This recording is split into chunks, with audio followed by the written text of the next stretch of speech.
জুলাই সনদের ভিত্তিতে জাতীয় নির্বাচন, জাতীয় পার্টি সহ 14 দল নিষিদ্ধ ও পিআর পদ্ধতিতে নির্বাচন সহ 5 দফা দাবিতে মাঠে নামছে জামাতে ইসলামী, ইসলামী আন্দোলন সহ 5 ইসলামী দল।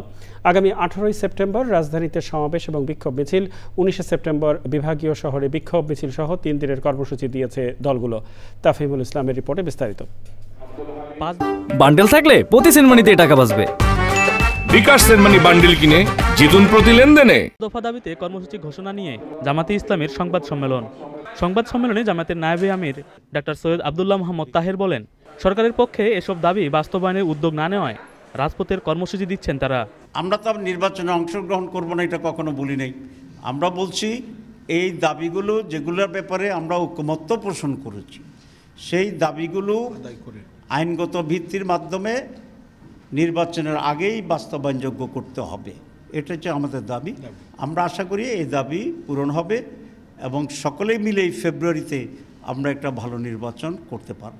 অভিন্ন দাবিতে পল্টনের কেন্দ্রীয় কার্যালয়ে সংবাদ সম্মেলন করে ইসলামী আন্দোলন বাংলাদেশ। জামাতের সাথে মিল রেখে 3 দিনের কর্মসূচি ঘোষণা দেয় দলটি। 18 সেপ্টেম্বর ঢাকায় সমাবেশ ও বিক্ষোভ মিছিল, 19 সেপ্টেম্বর বিভাগীয় শহরে বিক্ষোভ, 26 সেপ্টেম্বর সারা দেশে জেলা উপজেলায় বিক্ষোভ মিছিল। দাবি আদায় না হওয়া পর্যন্ত আমরা ধারাবাহিক কর্মসূচি পালন করব এবং ক্রমান্বয়ে কর্মসূচি কঠোর থেকে কঠোরতর হবে। জামাত ও ইসলামী আন্দোলন 2 কক্ষে পিআর চাইলেও খেলাফত মজলিস শুধু উচ্চ কক্ষে পিআর দাবি করে একই কর্মসূচিতে সংবাদ সম্মেলন করে। উচ্চ কক্ষে পিআর চাই, বেশিরভাগ দল উচ্চ কক্ষে পিআর চায়।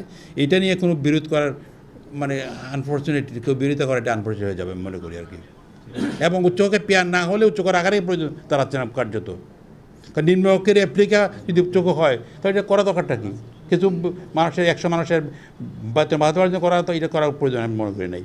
এর আগে মাঠের কর্মসূচি নিয়ে আলোচনা করে জামাত, ইসলামী আন্দোলন, এনসিপি, গণ অধিকার পরিষদ ও এবি পার্টি সহ বেশ কয়েকটি দল।